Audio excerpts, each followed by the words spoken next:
Hello, everybody, and welcome into Mayday.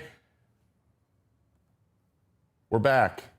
I'm back. You're back. We're all back together. How's everybody doing today? Good to see you. I am absolutely jazzed to be here with you again.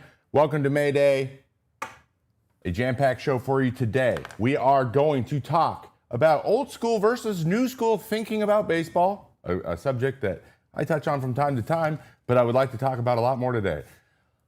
Free agency and what's going on in that side of things, including some interesting trades that I think should happen and that have already happened so far. And for the first time, our inaugural Other Baseball Awards, or the OBAs, will be happening for the second half of this hour into the second hour, which is over on Trevor May Baseball. So it's good to have you. A lot to talk about. Many things have been happening in the baseball world, especially in November. It's weird because we got Thanksgiving coming up, and I got to plan this turkey out. But you know, I also got to make sure I'm keeping track of who's gonna give who money and who isn't gonna give who money and why. So that's what we're gonna do, and we're gonna do it like we always do it. So it's good to have you. I'm excited. Quick reminder before we get into it. No show next week for Thanksgiving. No show next week, I repeat, for Thanksgiving. We'll be doing 2 more shows at the beginning of December, and those will be the final 2 of the season. There will be content over on Trevor May Baseball happening throughout that time, stuff that's going to be filmed offline and whatever, but the live shows it's our third to last one of the year, so just want to reiterate that before we move on. Okay, so much to cover. Let's get right into it with our first subject. Boy, oh boy, is this going to be a good one. I've wanted to do this for a while, so we're gonna get right into it. All right. Old school versus new school. Anyone who's been on the internet or just at a baseball game and listened to one on TV has probably heard someone who played or enjoyed baseball a lot in the early 2000s, 90s, 80s, 70s complaining complaining's not the right word. I want to retract that word. Not complaining. Being critical or skeptical of the way that players are developed and these years, and whether or not it is a good thing or bad thing. And for many, it's much, much worse now than it was then. So I want to be very clear here. I am not here to crap on or try to bury or throw shade at people who feel a certain way about the way the game is played or players are developed or anything in between, okay? It's usually not what people are saying, it's just how they're saying it. What I take issue with a lot of times comes down to this certainty that whatever you know is the correct thing or your opinion is the right opinion. And that is just almost always not true. It's very nuanced. There's nuance and there's reasons for the things that are happening. And it's hard to, it's a chicken and egg situation. It's hard to figure out why things are the way they are unless you discuss them. And I have 5 big arguments that I've seen recently. And I just want to say thank you to Twitter for all your help on establishing what these things are so that I can get into them. But full disclosure, and there's going to be a second disclaimer here. We're going to move on. This idea, or basically maybe the straw that broke the camel's back, if you will, came from a tweet from the gentleman on the left, Kurt Schilling, okay? I am not going to comment on or give any opinion on the myriad other things this gentleman has had happen, okay? And the things that he has done. This has nothing to do with that. It just has to do with this specific tweet and the way that it is worded that lines up with a lot of other tweets also worded similarly to this. So we're going to talk about the tweet, then I'm going to get into the points. Draw your own conclusions. I'm not going to go in depth on anything else. That is a different thing, and that's not what I'm interested in. So, okay, this is the tweet in question. All right, so what he's doing is he's talking about pitching mechanics. So the first one it comes down to is like, mechanically, which I've been talking about a lot lately, especially with the Trevor Throws Cheese project, which if you go check that out on my YouTube channel, I did a pretty in-depth breakdown of what I'm doing wrong mechanically to not be able to get velocity. Okay, so like if you're interested in that stuff, it's over there. I think I did a pretty good job of it that made a lot of things that really aren't discussed in the mainstream because they're just kind of boring and very technical, maybe a little bit more successful, accessible. So I want to talk a little bit about this. Today, it's standing tall versus extension. That means standing up tall and reaching way out when you release the ball. It's basically how far you are off the rubber when you release it. And the case he is making is one is extremely stressful and the other is not. Those two, that is not a true statement. He is making an argument based on what he felt. You're going to notice a pattern here. There's a lot of things that he knows from his own experience, but he does very little thinking about possibly anyone else having another experience and maybe being physically different than him. So there's going to be a lot of that, okay? One is extremely stressful. There's literally been testing, and there isn't a lot of scientific data backing that up, okay? Someone has made these guys believe that effort whip is the best way to max velocity. It, by definition, is the best way to increase velocity. So that argument is also incorrect. Whip, the word whip, is how you produce velocity. And when he was throwing hard, he was also whipping. Now, I think he's talking about the mindset, what you're trying to do, which I'll give credit where credit's due there. If that is, like, if you're thinking whip, like that might not produce, you might not be producing more whip by thinking about it and trying to. If that's the case, then yes. Extension and finish generate max backspin and velocity. Max extension does not correlate directly with velocity. Ask Mr. Jesus Luzardo, who has some of the shortest extension in the major leagues and throws 97 to 99 miles an hour. More extension does not directly correlate with more velocity. Thank you very much. You can command the fastball when you extend more. Again, there's no link between those things either. One thing that everything in this tweet has to do with is they're all things that he did when he pitched, okay? So this is the crux of the matter. This is the old school versus the new school kind of approach to an argument.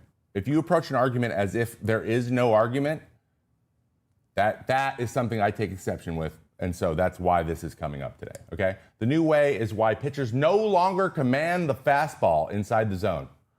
Incorrect. They do command the fastball inside the strike zone. They can throw strikes, but they can't repeat fastball location between a 6 to 8 inch box. If they could, Paul Skeens would strike punch out 400. No. And also, this was in reply to a tweet that was breaking down his mechanics versus Paul Skeens, who just won the Cy Young and in 2 seasons has had 2 seasons, both of which are better than any season that Curt Schilling ever had. Curt Schilling is a great pitcher. He's probably should be a Hall of Famer on pitching, but we know what else is going on there. So, but to criticize Paul Skeens, of all people, for command is incredible to me because he's got some of the best command in the major leagues and he throws 100 miles an hour. And that's proven, okay? So there's a lot going on here. I can go point by point by point, but the point is these people can't do this thing. Yes, they can. Yes, they can. Yes, they can. None of that's true. So let me be very clear here. So let's just get into the points because this brings up a lot of them, and I have 5 of them that we can go through point by point, which I will probably refer back to this a lot. But there's a lot going on here. But at the end of the day, kids that are seeing this tweet, guys out there that are learning to pitch, Curt you would look up to him because he was very successful in the major leagues, much more successful than me, and I would be a guy who watched him throw. The bloody sock was a great moment in my childhood, right?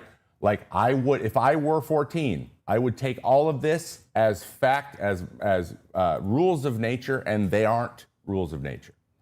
You don't have to do a lot of the same things. You might not be able to do them effectively. And if you're constantly chasing that, that's when guys are not getting, it's about each person's independent and you got to be able to teach based on what you know about the guy. You can't just say, do what I did all of the time. I had a lot of coaches that did that and they weren't very good at coaching. So I will put it that way. All right, moving on. This is This is kind of encapsulates that whole argument, okay? This is a common old school, or the fan of old school baseball. Mechanics are taught wrong these days. They're always getting hurt. Let me just talk about this piece by piece, okay? One, using the word wrong automatically disqualifies a lot, okay? There's no such thing as wrong, because some things work for guys and not others, and they just get lucky and they don't get hurt. But when you throw a baseball, the amount of force your arm is generating is structurally more than your UCL is supposed to theoretically be able to take. So the rise in Tommy John is because that force that's traveling through that and basically just bypassing, it's going so quickly that it's not giving it enough stress. Like, if it goes fast enough, it's okay. But if you just like tested it over and over again in a vacuum, it would blow pretty quickly. So we're not actually supposed to be throwing baseballs at 90 even, let alone 100 miles an hour. So there is some truth to throwing harder gets you hurt. Like, there's a lot of truth to that. The second part of this is guys are always getting hurt. Absolutely true. I agree with that. Guys are getting hurt a lot, and that is directly correlated with maximum velocity happening more often. You're just throwing harder more often, and so it's kind of a catch-22 in that your mechanics get smoother. It allows you to throw harder more often, which then increases that force that's already above the threshold on your elbow over and over again. So the chances, no matter what you do, the chances that you blow out are higher. So throwing harder means, because we figured out how to produce velocity in a safe way, you're just risking injury more, because baseball, you're not supposed to throw a baseball this way. Like, we're not supposed to do this. Our elbow is not built to. So you can only improve it to a certain level, right? It's very interesting in that way, but this is generally true because guys are throwing harder. But we've always chased velocity, by the way. I just want to be very clear. When I was 12, in the year 2001, we were chasing velocity. In 1995, when they had soccer guns, they were chasing velocity. They just didn't know how to do it effectively. Now we do. That's the big change, okay? So, guys are always getting hurt. Yes, that is true, but that is why, mostly why. And once you know how to be a very good version of yourself, and knowing that your elbow is already being put into that stressful position, whether or not you're throwing 86 or 98, you know, you're like, yes, it's more likely, but that's worth it for the rewards that you get for being that elite. The difference between those two guys is a bigger difference in reward than it is in increase in getting hurt. Kyle Hendricks, of all people, got Tommy John.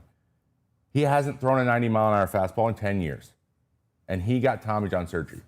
Now, correct me if I'm wrong, I'm fairly certain Jamie Moyer got Tommy John at least once in his career, and that guy couldn't break an egg. He was the first guy to tell you that. So there's just a level of diminishing returns at some point, right? So let me just say that. That doesn't mean that how things are being, or like becoming the most efficient version of a pitcher is wrong. It just carries more risk, and that risk is being built into the game. Now, we can have that argument whether or not we should be risking it, but we're human beings, and when you're competitive and you see the opportunity to be better than somebody, you're going to take that opportunity. You are. Everyone would have. And I'm going to say this. If Kurt knew how to throw harder, he would have tried it. Now, I don't know if he would have tried the whole time, but if he was like, oh, if someone was like, hey, man, I can help you throw 98 miles an hour, you think he'd be like, nah, I don't want to get Tommy John. No, he would try to throw 98 miles an hour. He just didn't. So, you know, it's like, I hate it when we're blaming all these guys trying to throw harder, because that's how you compete now. It's just the sad fact of the matter. I don't know how to explain that even more. So this is actually really interesting, because a guy that we've talked about on the show before replied to that tweet. And I think this is very, very funny. This is a tweet from Bob Stock. Now, Robert Stock, we've talked about him before. Oops. There it is. He said, Walter Johnson threw 5,900 innings compared to Schilling's 3,200, doing everything wrong, according to him. And he threw like that. Didn't even follow through sidearm, had no extension, but he never got hurt, okay? And then Kurt replied to that and said, well, if I threw 78, I would have thrown 6,000 innings, where the point completely whooshed over his head, and Robert's like, yeah, that's our point. They throw harder than you. That's why they get hurt. Not because your mechanics were better, because they throw harder than you. Guys are getting hurt more because they throw harder. That's why. It's not because their mechanics are messed up. It's because they throw harder. Their mechanics might be better that allowed them to throw harder, but that is why they get hurt more. So, very nice, Robert. Ex-teammate of mine. Funny dude. I like him a lot. He's a good guy. Okay, let's move it back. Let's get back in here. All right, next point. Point number 2, or argument number 2. Moving on from mechanics. No one can command the strike zone anymore. No. So, this is a big difference between the 90s. We're going to use the 90s and 2000s, right? We're going to use those eras because some of the characters or the people that comment on these things feeling very strongly about it played in those eras or were big fans then. Commanding the strike zone means something completely different. So, we hear about Greg Maddux all the time, the professor. Still, even with the strike zone the way it was, which I'm going to talk about in a second, he was one of the greatest pitchers of all time, and he knew what was going. He knew the environment, he knew what he had to work with, and he played those cards like a master poker player. So I'm not taking anything away from him, and he would tell you, just like everybody else, it was a different time in that you could use the psychology of the umpire to change what the strike zone meant. When that happened, and pitchers, meaning you can expand out, if you're hitting the edge in the beginning of the game, you might be able to expand 4 inches either way now because you've been hitting the edge so much, and you get the benefit of the doubt. When hitters see that happening, they then have to start swinging at 4 inches off the plate, which is very hard to hit effectively. So now the chase rate's going up. So just because a pitch was called 4 inches off the plate doesn't mean it's actually in the strike zone, right? It's just called a strike. Now, you can't do that at all. So you actually have to throw the ball in the box a lot more. Now, of course, there's biases. Of course, some guys miss one side of the plate, some umpires, but you're not playing a game with the umpire where you're getting them to change. They just have that thing they can't see very well. You can exploit that a little bit, but you can't play the mind games anymore. They just won't go with you because they are their jobs depend on this now more than they were then. So you have to get people out literally in that box more often now. You have to throw actually in the box to get more swings. Now, when you can't go 4 inches off the plate, hitters aren't going to swing because they know it's not going to be called. They know that they're not going to go with you. So if they don't go with you, why would they swing at it? So suddenly, there's less chasing. If there's less chasing, that means you got to be in the strike zone more. Okay? That's different, right? Now, I understand command, in a nutshell, is the ability to continue to move those inches off the plate. But I want to counterpoint. Paul Skeens had a phenomenal location plus this year. He was 107 location plus, which is well above average, okay? Yoshi Yamamoto, in his last 4 appearances in the playoffs this year, had a .2 paint. If you don't know what paint is, it is a measurement based on inches from the edge of the zone on average of your pitches, okay? A positive number is in the strike zone, a negative number is out of the strike zone. Yoshi had a .2, he was 1/5 of an inch from the edge of the strike zone on average for 4 appearances. That is perfect. That means the ball is touching the edge on average for hundreds of pitches. That is perfect command. Perfect. You don't want anything higher or lower than .2. .2 is as perfect as it could be. That's half of the ball. So I was like, wow, that's incredible. And he did it in 2025. And that's why he was so effective. He was using those tunnels and hitting the edges so much that he was absolutely incredible. People can do it. They do it all the time. There's lots of guys. Aaron Nola has great command. Zach Wheeler has great command. And these guys can run it up there to 98. So they're both getting the velocity and they are commanding the zone. So to say that the zone is not being commanded very well is just not true. But I would say the focus on the command itself without worrying about the velocity at all, that there's a point there. And I agree with that. Okay. So there's certain players, young players, come up, they have no command at all. They're throwing it all over the place. But that could also be explained the fact that guys are coming up way faster than they were. I spent 5 years in the minor leagues. Guys are spending like a year and a half out of high school now.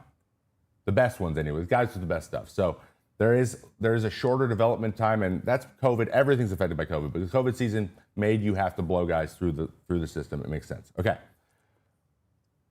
I hope some of that made sense. Number 3, pitchers should pitch to contact and let their defense work more.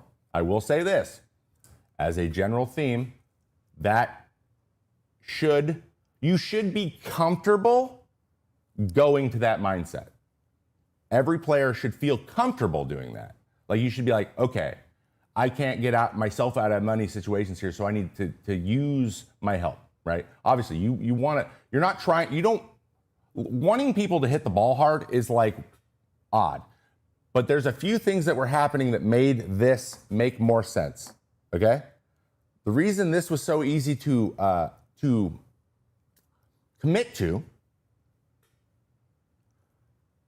when, one, you have the expanded strike zone. So you're like, let's pitch to contact as you're throwing 4 inches off the plate and trying to get them to swing at pitches they can't hit hard, okay? So that is much easier to do when you can expand the strike zone. Can't do it as much. So you know that if you're in the strike zone now, the chances that it's hit harder go up. Also, the ball is being hit harder, much harder on average now than it was then, right? There's much more damage happening, much more doubles, triples, and home runs, way more. Way more. So back then, it was harder to get strikeouts, but now it's harder to not give up home runs.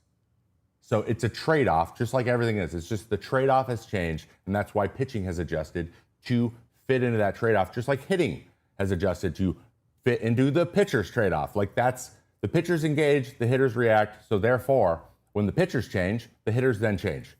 That is how it's always been, that's how it is now as well, and that's how it was then too. But the environment was different.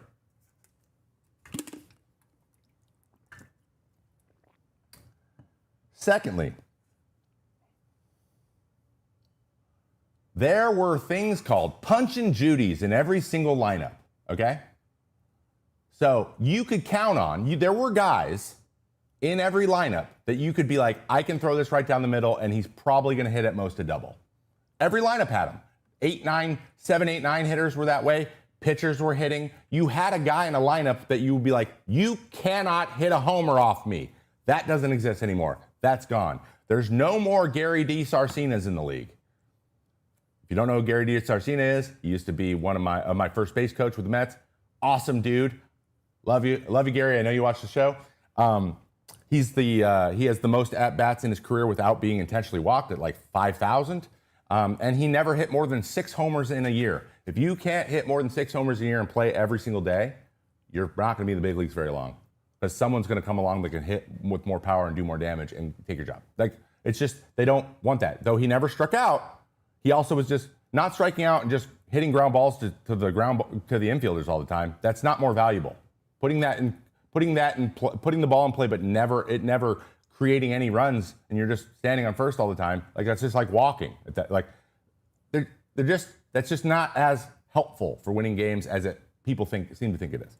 So that actually leads me to the 4th point. Okay, hitters were better pre-StatCast because batting averages were higher and strikeouts were lower. Everything that I just said, right? We were worried about hitting. If you were going up there and you were confident a guy was just going to hit a single, you're more likely to let him hit it. That entire dynamic is gone. There are very few hitters outside of the Louis Ariases of the world where you can go up and say, you don't have very much juice.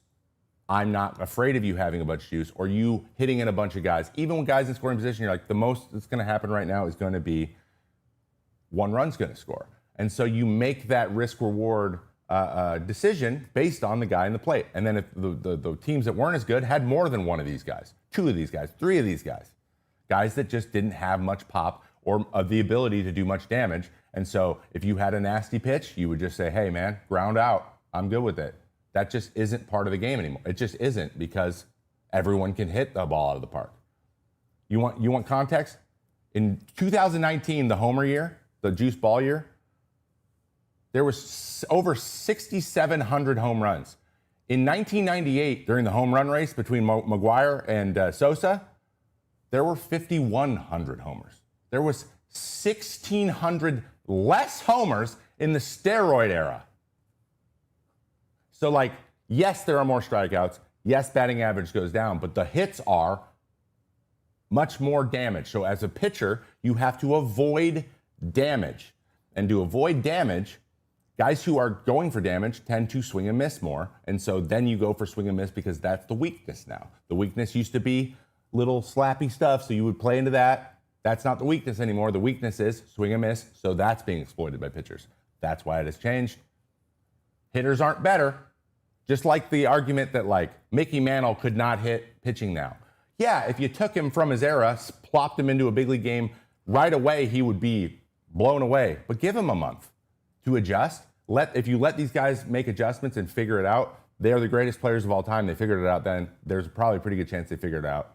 Now, they would give them the same equipment, give them the same opportunities for a length of time, they would probably figure it out. That's the way I always thought about it. So I think those arguments are silly because, yes, of course, it's things they've never seen before. You give a caveman a cell phone and watch his head explode. It's the same.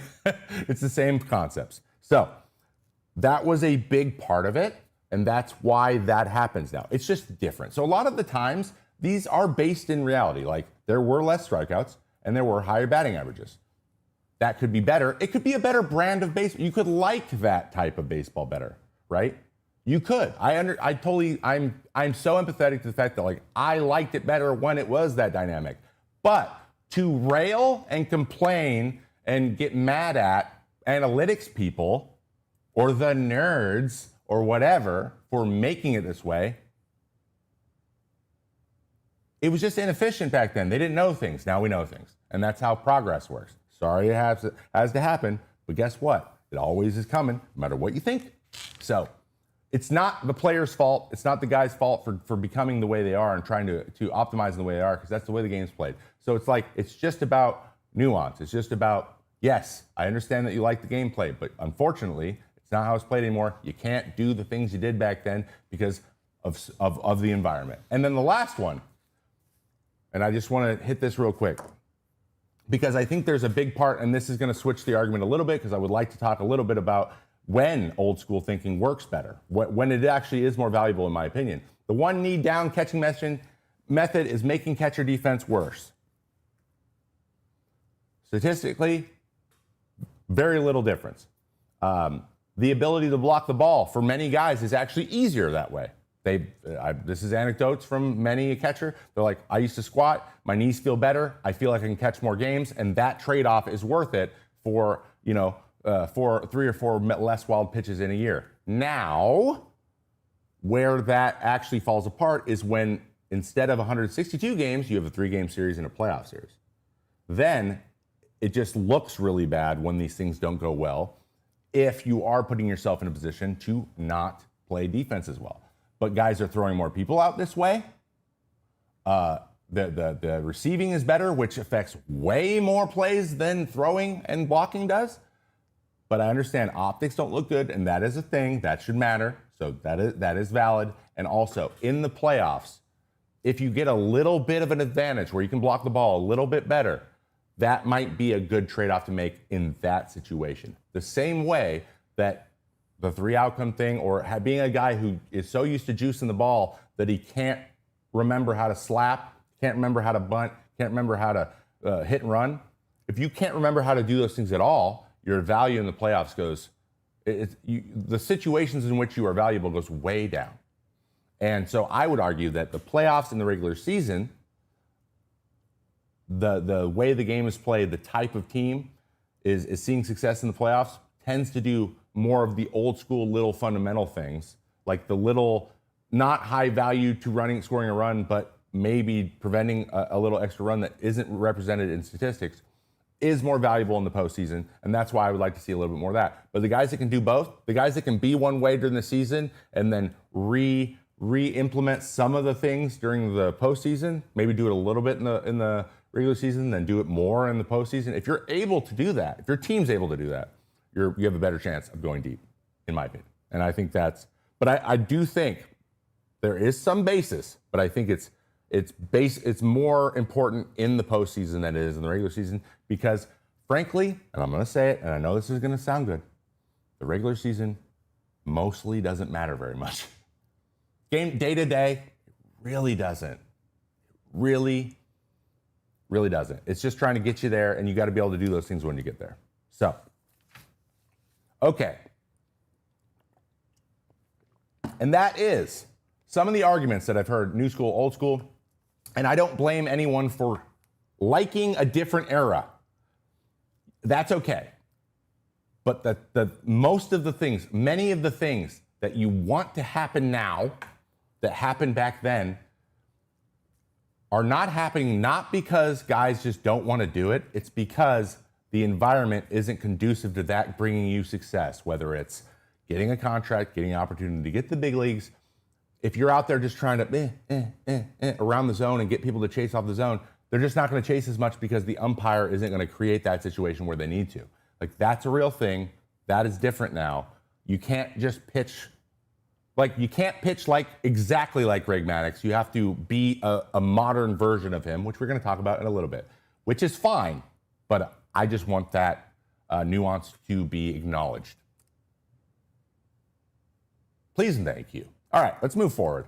I hope you enjoyed that. I tried not to get too hot because this is very easy to start throwing shade and stuff.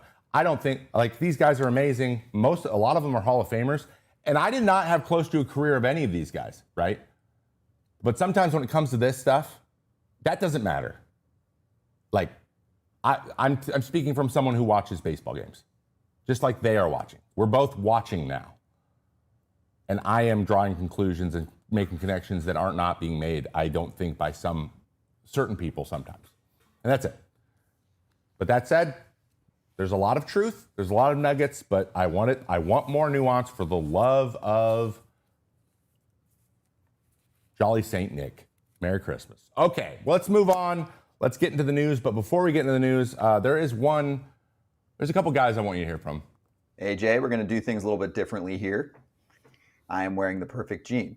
And I remember seeing ads for the Perfect Jean, like most comfortable fit ever, perfect fit on your body. And I was like, I'm not buying it. Now, I'm buying it. And we're showing it off on FT.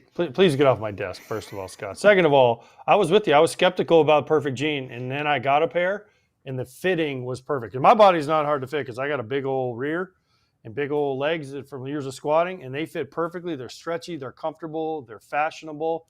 They're everything I look for in a jean, and now I have an extra pair, and I'm going to wear them all the time.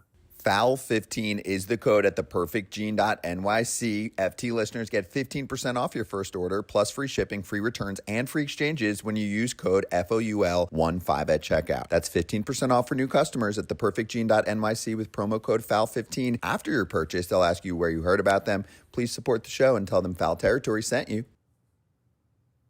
Oh, are we back? Okay. Get 15% off the Perfect Jean with code FOUL15 at theperfectjean.nyc/FOUL15. That is theperfectjean.nyc/FOUL15. Hashtag theperfectjeanpod. Thank you, man. Those look comfy. I like that. Great. Awesome. Before we move on, I want to make sure, I just saw a comment in the chat over here. Before we move on, I just want to add this tack it on right at the end. Intangibles are wildly important in baseball. There is things that will never be measured by data, and you can't make every decision on data. And there's another thing about data too. It only measures things that have happened before. And when that happens, you can only predict so many things. You can't predict the things that haven't happened. And that includes players that are developing. If you're trying to evaluate a 22-year-old, there's chances are he's going to do some stuff that he's never done before because he's young. So like that's very important to remember. As an analytics-minded person, I need to make sure I stay there, and that is a problem with analytics. Tom House made a very good. Tom House, who is a longtime baseball pitching thinker, he is a philosopher in the area of pitching in baseball. Pitched in the major leagues. He coached for Arizona State for a very long time. He says that when you operate exclusively on a bunch of data, or you're going off analytics, you do something called the ever shrinking spiral, where the spiral gets so tight that you start to only get the results that you're chasing only, and then it leaves no room for getting anything else. And that is what happens sometimes, like with the solved game program, a problem with the NBA, right? When you only get 3 outcomes, the game gets boring. And analytics can water it down to a point where you have to make rule changes in order to expand what can happen in the game, like we did with the rule with the pickoffs to get people to run and the pitch clock, which were good changes. And that is a problem, and analytics can do that. So intangibles for players are always going to be part of it.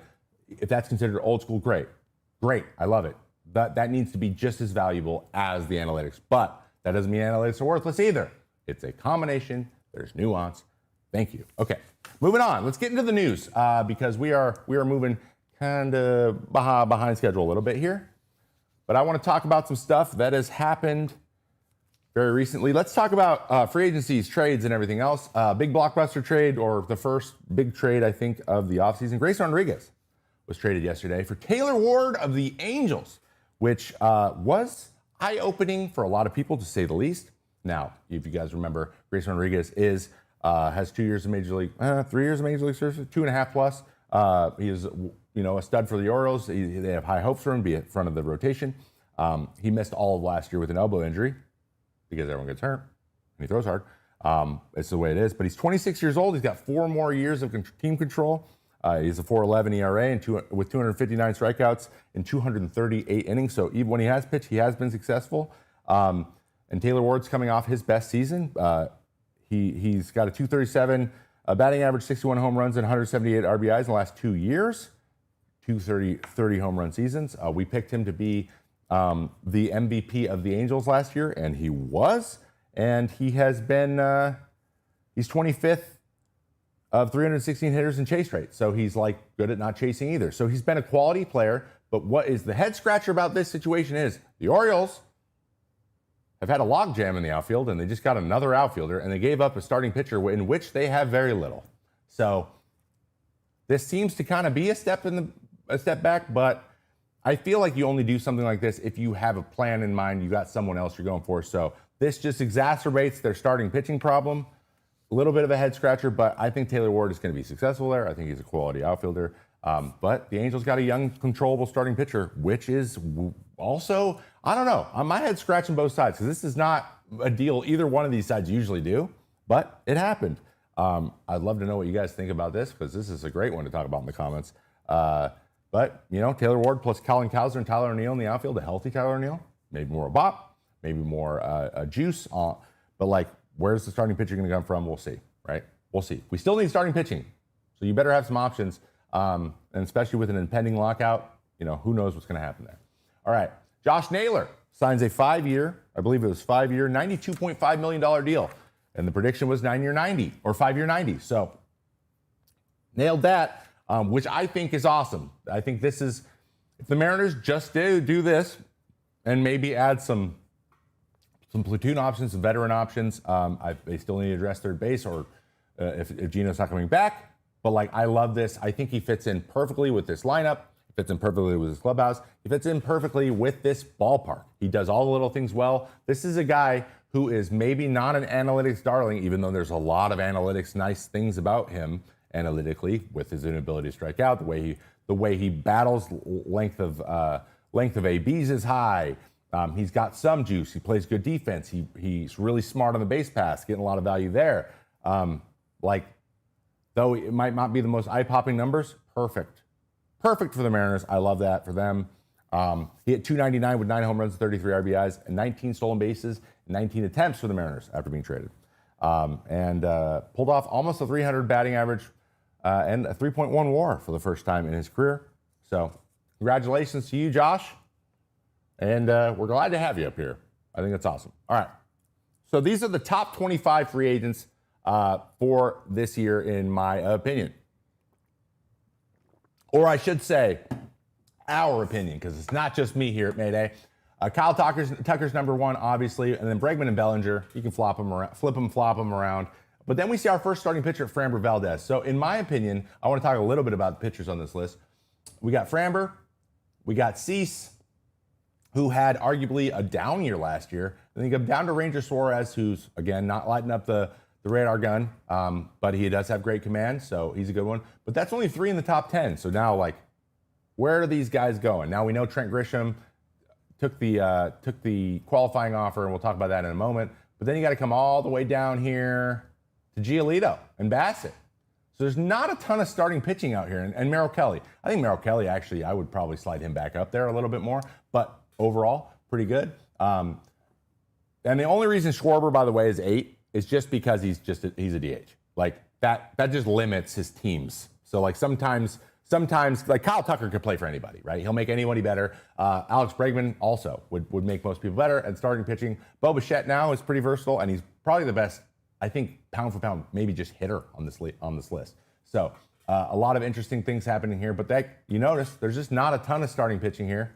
So it'll be interesting to see what happens there, and if the Orioles are in on any of them. But there are 5 free agent things that I would love to see, but I want to be very clear here. And I'm gonna give a shout out to my producer DK.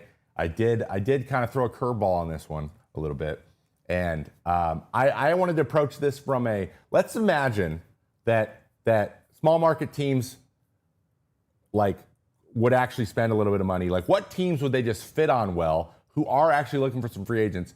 I don't think that most of these guys are even going to be bid on by these teams, but if they did, it would be a really interesting. They would fit perfectly onto the team they're going to, right? So instead of just going, hey, Mets, Dodgers, Yankees, Dodgers, Mets, Dodgers, like, instead of doing that, I did some way outside of left field, literally sometimes, and got outside the box a little bit. But first, the first free agent fun I want to see is, and in that same spirit, the Pittsburgh Pirates signing anybody. Now, there was a tweet put out by, an article written by Jeff Passan. Go check out the full article on ESPN. And he reported the Pirates are seriously trying to spend some money this offseason. Come again? So I guess they were in on Josh Naylor. I guess they got fairly up there. You know, as we all know, as everyone knows that watches baseball, the Pirates' largest free agent contract they've ever offered and signed was 3 years for $39 million to Francisco Liriano, which is ridiculous. Okay? And again, I guess they offered double that, more than double that to Josh Naylor. But surprising absolutely no one, Josh Naylor goes, okay, what else are you going to do? And they're like, well, we can't do anything. And he's like, okay. Are you going to develop some young guys? Do you have a young core? Like, they don't, like, what are we doing there? Like, you're not just taking that deal unless it's by far the most money. And that's kind of the rock and the hard place the Pirates are in, to give them a little bit of credit. Like, they can't go out and get a big deal. All the deals are out of their price range because they haven't developed well. Like, that's the thing. You have to develop a core before it's worth it to add to it. And they haven't really done that outside of Paul Skeens. They have some solid players, but, like, no one's really, they don't have like that. They don't have like the Phillies are brought up with those young guys, or the Orioles, right? They haven't done that yet. And that's the big problem. The problem is if you don't develop well, there's no reason to sign free agents. So, like, because Josh Naylor's just not going to take that deal because you can't make a big enough difference on your team. There's very little trust that anything will be done to make that better. So why would you sign that big deal? So you can't just go out and be like, give out big money right away, because there's a lot of other problems that are going to prevent that player from taking that deal. Okay. So I just want to see the Pirates sign anybody for more than Liriano got. That's what I want. Pirates, anybody, more than 3 years, 39. That's it. That's not a big deal. That's a small deal. Anybody. Sign anybody. Anyone at all, please. Number 2, Kyle Tucker. The number one on our list, the team that I think would be wildly interesting for him to sign with is the Kansas City Royals. Now, a team that really struggled with offense in their outfield, though they had some good defense. They mix and match their outfield so much with a lot of veterans. This guy would be a godsend for the Kansas City Royals. He would make them an 81 and 81 team this year. Or no, they were 82 and 80, I believe. They're right there. He could make a big enough difference to where he could push them, him and Bobby Witt Jr. It would be massive. Now, I think he's going to be outside their price range. But if they went for it, like they have an exciting team. Now, that's an example of a team that a free agent might be excited about going to because they're right there. It's interesting, maybe. So Kyle Tucker to the Royals, wildly interesting. Do I think it'll happen? Not a snowball's chance in hell, but if he did, it'd be cool. All right, number 3, Bichette. Okay, I lied. There's one guy I had going to the Mets. That's Bichette. I want to see Bichette play second base with Francisco Lindor. I think he would fulfill a hole, especially if they don't re-sign Pete Alonso, who we're about to talk about in a moment. Bichette on the Mets is intriguing to me. He solves a problem. He is a pure hitter in a lot of ways, and they have the money to do it. So this one actually could happen. That or trade for Ketel Marte. We'll see. I would not doubt if the Mets went for a second baseman somewhere. Okay, speaking of Pete Alonso, Polar Bear Pete. What would be interesting? Where would be interesting to see him go? The Cleveland Guardians.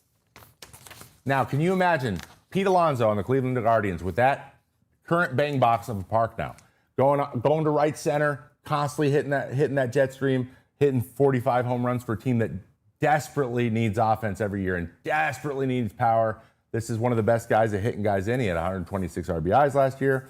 What if he went to the Guardians? Now, it would have to be one of those bridge deals like he signed with the Mets with opt-outs.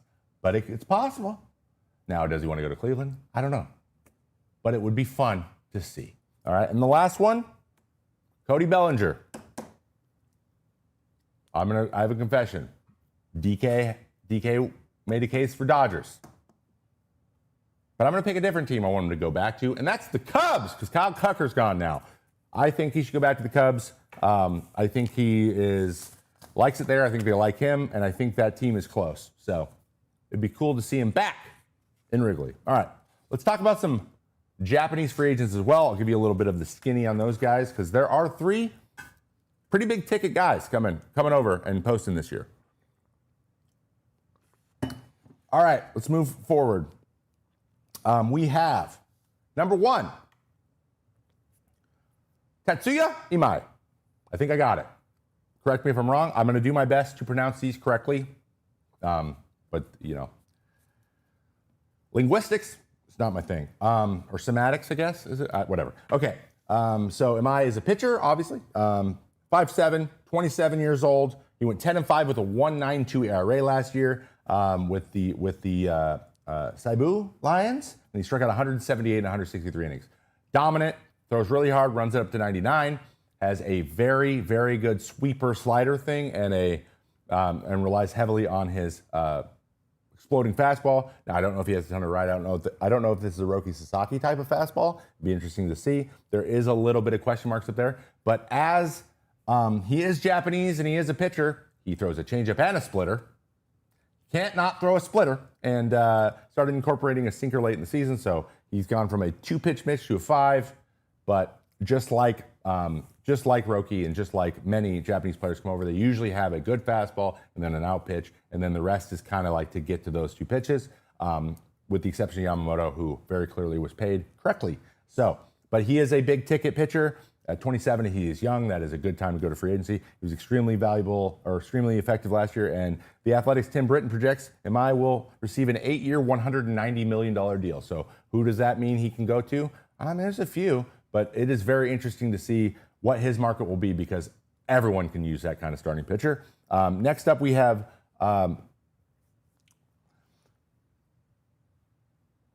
Kazuma Okamoto. I'm pretty sure he goes by Kaz. But he is 6'1", 29-year-old, 6-time All-Star over there in Japan.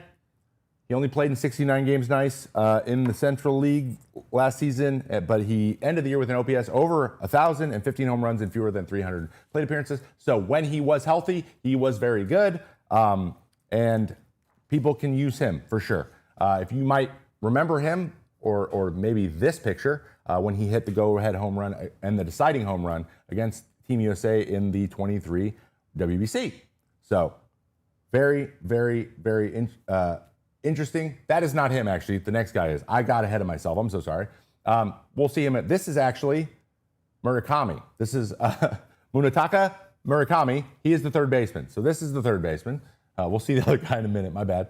The 6'2", this guy's 25 years old. He has 246 home runs in 892 games, and he had a 56 homer season in 22, which was 3 years ago, which was when he was 23, which is impressive.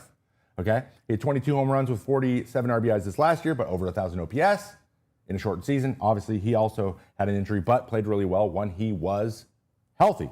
But his strikeout rate is a big red flag right now. So in Japan, they have equivalent of Baseball Savant, where you have all of the numbers like in a chart where it shows where you are on the percentage. So the red is good and blue is bad. He is in like the first percentile in swing and miss, chase, strikeout rate, whiff, all that stuff. But there is a caveat. His numbers, though high, 29% strikeout rate, 28% strikeout rate. There was a year where he was 22%, which is about Brett Rooker last year, which is pretty good. Those are very high numbers, but like there's a few guys in the major leagues with those numbers.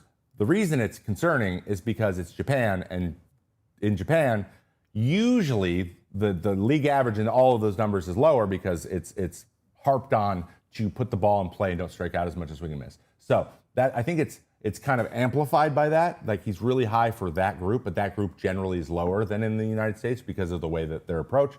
So he might fit into the U.S. a little bit more. But that said, Japanese pitchers also tend to strike out less players too. So like, which thing is gonna give first? Is the swing and miss gonna get much worse in the United States? Is it gonna go down because he changes?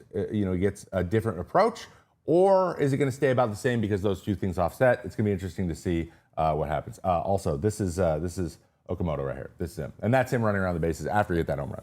So I apologize for getting those mixed up. My bad. All right, let's move on. Let's talk about the qualifying offers really quick. Those of you that don't know what a qualifying offer is, it's a one-year offer for a team that is a salary that is the average of the top 125 AAVs in the league.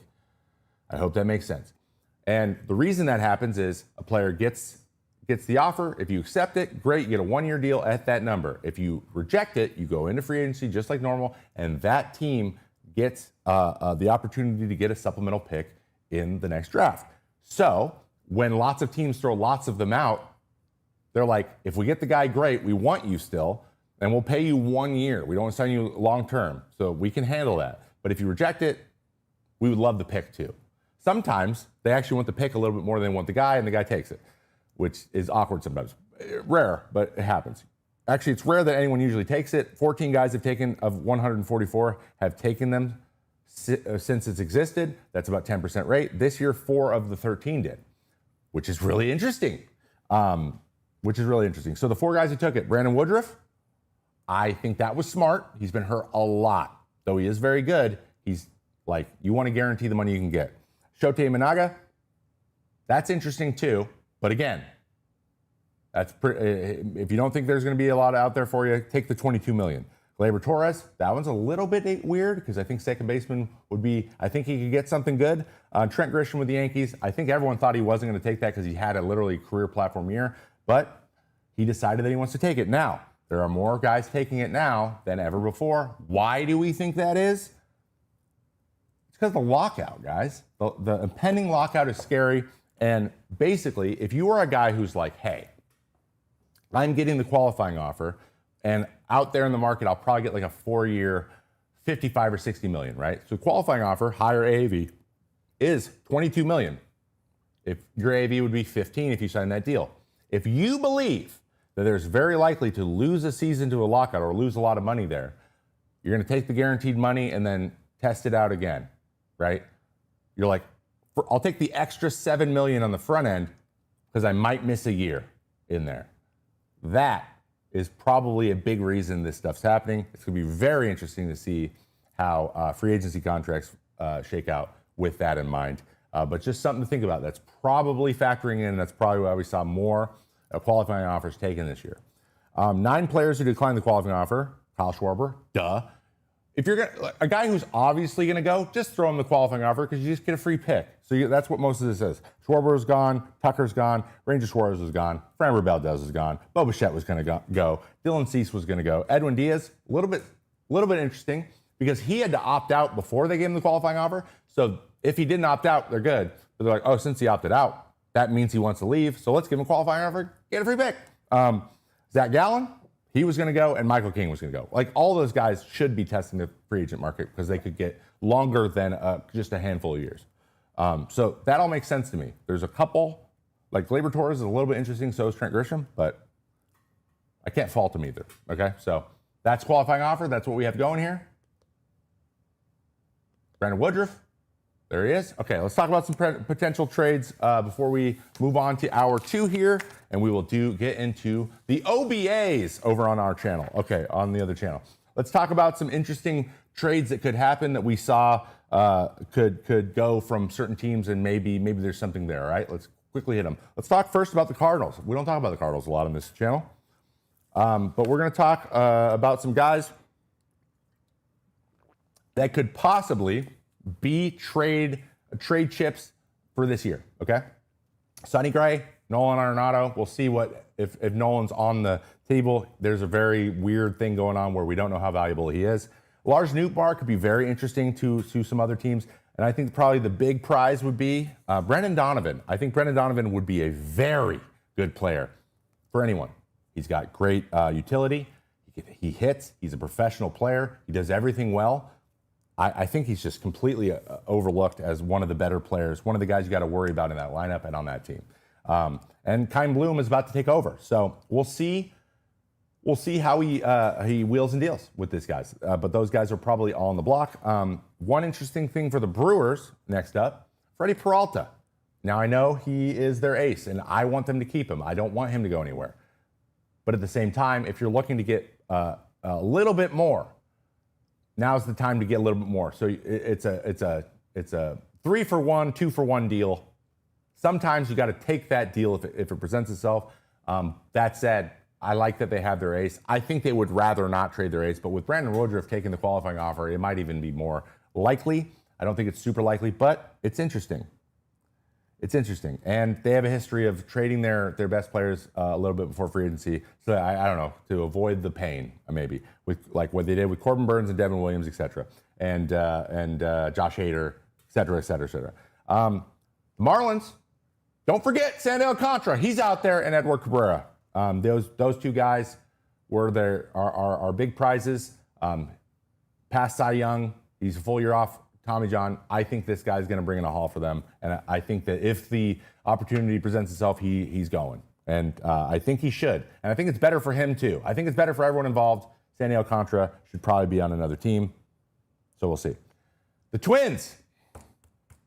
We have Joe Ryan, Pablo Lopez, and Ryan Jeffers on this list, but I'll be honest, I think this is very unlikely. It's interesting to see if they want to keep going or not go. But I think if you trade him or Pablo, if you trade both of them, if you trade two of these three guys, Byron Buxton's probably going to waive. I know Buck a lot. I know he really doesn't want to waive his trade clause, but like if you're going to just trade everybody all the time, like that's when you change, because Byron Buxton wants to win at the end of the day. So I hope they don't, but those guys are their value. But at the same time, let them come back. Lopez, Ryan, Jeffers. I just realized that's Ryan Jeffers' first name too. That's crazy. Keep them. Mick Abel's going to be better. I think Taj Bradley's going to be better. I think they're going to be more competitive than people are giving credit to. I really do. I just think they're better. Okay, quick rapid fire. Red Sox. The outfield. Jarren Duran, Willier Abreu. I think Jarren Duran is the most likely, and if he does go, they need to bring in some starting pitching. We'll talk about that in a moment. I'm going to propose a trade for you. But I think one of those two guys are great targets, especially with the young guys they have now. We have the Nationals. Mackenzie Gore is now really valuable top 3 rotation type of guy. A team could really use him. I think he would bring in a big haul. Though their young guys that they got for Soto are good, they're just not really coalescing into a core yet. So maybe we use a couple of those pieces that have developed into good players to get more good players. New regime there. We'll see how they do. And then the Royals sell high on Chris Bubich. He had a great year last year after really not developing very quickly, but he seems to come into his own. And he is a lefty, and lots of teams need lefties, namely the Boston Red Sox. I think, and they need outfielders. So I think Jarren Duran going to the Royals, and then they signed Kyle Tucker. And now we are cooking with gas in Kansas City. Who knows? Who knows? I don't know, but it could be interesting. Wouldn't that be so interesting? Anyway, that's the news. Those are the things that I think might happen. We will check in on the winter meetings. A lot of this stuff's probably going to happen in the next few weeks. But with that said, I'm going to get out of here and go over to Trevor May Baseball, where we will be doing the other baseball awards, including your community awards. So before I take off, I'm about to take a 2-minute break, and then I'll see you over on the other channel. Everyone from Foul Territory, thank you for being here. And before you leave to come over, make sure you subscribe and then subscribe over there. All right? I'll see you in just one moment.